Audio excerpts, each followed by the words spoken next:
High বন্ধুরা, আজ চলে এসেছি একটি ছোট্ট মিনি ব্লগ নিয়ে। তো দেখো, প্রথমেই কিন্তু এসেছিলাম আমরা চুঁচুড়াতে একটা কাজের জন্য।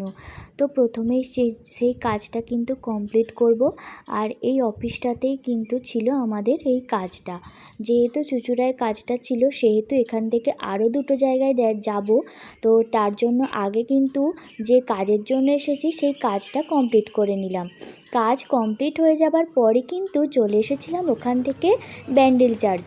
তো ব্যান্ডেল চার্চটা আমাদের কিন্তু ঘোরা নেই, তো সেই জন্য ব্যান্ডেল চার্চে একটু চলে এসেছিলাম। বিকাল হয়ে গেছে, প্রায় 3:30 মতো বাজে।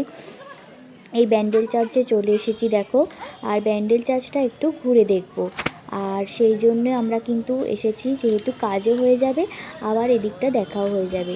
আর দেখো, ব্যান্ডেল চার্চের বাইরে থেকে আমি ভিডিওটা করছি, যেহেতু ভেতরে কোনো ভিডিও অ্যালাউ নেই, তাই বাইরে থেকে তোমাদের আমি দেখাচ্ছি। তো বাইরে প্রথমেই দেখো এই যে ভেতরটা, আর বাইরের মাঠটা দেখো কতটা বড়। ভেতরে কিন্তু ক্যামেরা নিয়ে যাওয়া প্রবেশ নিষেধ, তাই আমি তোমাদের বাইরে থেকে যতটা পারলাম দেখানোর চেষ্টা করলাম।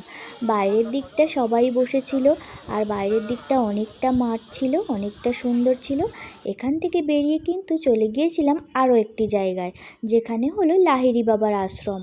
তো এই দেখো, প্রথমে গেট, আর গেটের মধ্যে ঢুকেই কিন্তু অনেক সুন্দর বাগান, অনেক বড় বাগান। সামনেটা কিন্তু অনেক বড় বাগান ছিল, আর তারপর ছিল আশ্রমটা। আর ভেতরে ঢোকার মুখেই এরকম শিব ঠাকুরের দর্শন পেয়ে গেলাম। আর এখানে দেখো কত রাজহাঁস, আর এই যে গাছের মধ্যে কত সুন্দর ডিজাইন করা আছে দেখো বন্ধুরা, তোমরা দেখলে তোমাদেরও ভালো লাগবে।